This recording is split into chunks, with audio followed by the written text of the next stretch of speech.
आज मुख्यमंत्री अभियोग प्रकोष्ठर जो जनशुणाणी कार्यक्रम आज हूँ नवम पाड़ी। आम सरकार निरंतर भाव निजे मुख्यमंत्री निजर सहयोगी मंत्री मानकर सहित बसिकी ऑफिसर मानकर सहित उपस्थित रे ये कार्यक्रम को निरंतर भाव कर चली। गत जुलाई पहलू आरंभ होइथिबा ये अभियोग शुणाणीर वर्तमान सुधा रिपोर्ट आम पाखरे अष्टम पाड़ी सुधा रिपोर्ट आसी जाइछि। सेथिरे 8737 अभियोग आसीतिला एवं से अभियोग मध्यरु 7331 अभियोग अर्थात 84% अभियोगर समाधान करा जाई पारिछि एवं जो बकेया अभियोग गुड़िक अच्छी ताहा मध्य प्रोसेस रे अच्छी। आगामी दिन में तार समाधान यथा समय करा जिवो। लोकंकर सरकार लोकंकर सांगरे अछंती। जो लोक माने साधारणतः भाव में दुखी एवं समस्या रे जर्जरित होउछंती विभिन्न तलस्तर प्रशासनिक स्तर रे हो बा विभिन्न क्षेत्र रे हो सेमाने जेते बड़े हारासमेंट होउछंती सेते बड़े सेमाने माननीय मुख्यमंत्री अभियोग प्रकोष्ठ को भरोसा नहीं आशा नहीं सेमाने आसुछंती एवं आज मध्य अनेक असाध्य एवं दुरारोग्यर पीड़ितों को आज सेमाने मुख्यमंत्री अभियोग प्रकोष्ठ को आसीथिले एवं सेमानक मध्यरु मुख्यमंत्री रिलीफ पांठिरु आमे सहायता जोगाई देबा पाई एक नूतन पद्धति सिस्टम रे जेभली भाव में सिंगल विंडो सिस्टम थाए से भली भाव में कैपिटल हॉस्पिटल रो गोटे मेडिकल टीम आसीचंती सेमने एठी बसिचंती।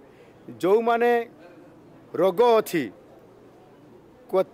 की प्रकार रोग अच्छी केते परिमाण अफेक्टेड अछंती जो माने हैंडिकैप अछंती केते प्रकार केते परिमाण अफेक्टेड अछंती ये समस्त को आज ठारू स्वतंत्र भाव से एठी तुरंत त्वरित पर्यायर आज ही रिपोर्ट दिज्व एवं से रिपोर्ट देला पर चीफ मिनिस्टर रिलीफ फंड रो आज ही दरखास्त करी आज ही अप्रूवाल करा जिवो। ये व्यवस्था आज आमर एठी सिंगल विंडो सिस्टम भड़िया आज आम एठी करैछु। आज वर्तमान सुधा मुख्यमंत्री रिलीफ पांठिरु 4 जन को आमे तत्काल सहायता आर्थिक सहायता तांकु आज मंजूर करा जाइछि। ए अर्थ समान निश्चित भाव में दिने 2 दिन भितर तांको पाखो को पहुँची जिवो। सेमानक भितरु पुरी जिल्लार निमापड़ा अंचल आसीथिबा हेमंत साहू एवं खोर्धा जिलार निराकारपुर अंचल आसीथिबा विचित्र पाइकराई को मुख्यमंत्री रिलीफ पांठिरु 1 लाख टंकाए लेखाएं सहायता राशि प्रदान करा जाइछि। उभय दुर्घटना जोगु संपूर्ण भाव में सेमाने अकर्मण्य हो जाइछंती सेमाने आउ चली पारुनांती सेमानको आगामी दिन में आहुरी चिकित्सा को बलवत्तर रखिया पाई तांकु आर्थिक सहायता प्रदान करागला। सेही भली भाव में गजपति जिल्लारू श्रीमती रश्मिता नायक आसीथिले तांकर 23 वर्षर पुओ बहु वर्ष धरी सिकिल सेल रोग पीड़ित होई शेषरे आखि बुझी देइथिला। पुओर चिकित्सा धार उधार करी खर्च करी सर्वशांत हो जाइथिले। तांकर दुख को मध्य लाघव करिया पाई मुख्यमंत्री रिलीफ पांठिरु 1 लाख टंकार आर्थिक सहायता मध्य तांको प्रदान करा जाइछि। अभियोग शुणाणी समय भिन्नक्षम वरिष्ठ जरूरी सेवा आवश्यक करुवा व्यक्तिविशेष को आमे विशेष करके समान को प्राधान्य दौचु।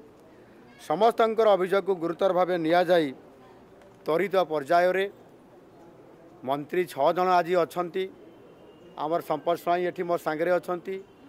आमर डीसीएम केबी सिंहदेव, पंचायत राज मंत्री रवि नायक, स्वास्थ्य मंत्री आमर डॉक्टर मुकेश मोहाली एवं मत्स्य पशु संपदा विभाग मंत्री गोकुलानंद मल्लिक एवं खाद्य जोगाण मंत्री कृष्णचंद्र पात्र महोदय एठी उपस्थित रही पाखापाखि 25 रु अधिक ऑफिसर उपस्थिति रे ये कार्यक्रम को निरंतर भाव में करा जाउछि एवं सेमाने केमती रिजल्ट पाइबे से आधार में आम निरंतर भाव में सेवा देवाई चेष्टा करुचु। आज बालेश्वर जिलार विशेष करी आपंकर भोगराई अंचल जड़े मुसलमान महिला हाजिरा बीबी सी आसी बोन बोन म्यारो कैंसर तांकर हो जाइछि से बहुत कष्ट पाउछंती चिकित्सा पाई से एठी आसीछंती सहायता नवापाई एवं आम सरकार सबका साथ सबका विकास सबका प्रयास ये जो मुद्रा रे अछंती सबु वर्गर लोकन को सहायता करिवा पाई आ सेथिपाई मध्य आज तांकु त्वरित पर्यायर डॉक्टर रिपोर्ट करला पर 3 लाख टंकार आर्थिक सहायता मध्य प्रदान करा जाइछि एवं से किबड़ी भाव में चिकित्सा हेबे सेथिपाई मध्य तांकु नजर रखिकरी विभागीय डॉक्टर एवं प्रशासनिक अधिकारी मानकर सहित जोगाजोग रखापी कहुई। एणु ये ग्रीभांस निरंतर भाव में मुख्यमंत्री अभियोग प्रकोष्ठ चलो जेहेतु विधानसभा चालू अच्छी विधानसभा समय साधारणतः भाव में ग्रीभांस सेल बंद कौन सी गुरुत्व कार्यक्रम रहिले बंद रहे अन्यथा ये सबुदिन सबुबले प्रति सोमवार को सोमवार ये कार्यक्रम निश्चित भाव जारी रहिबो।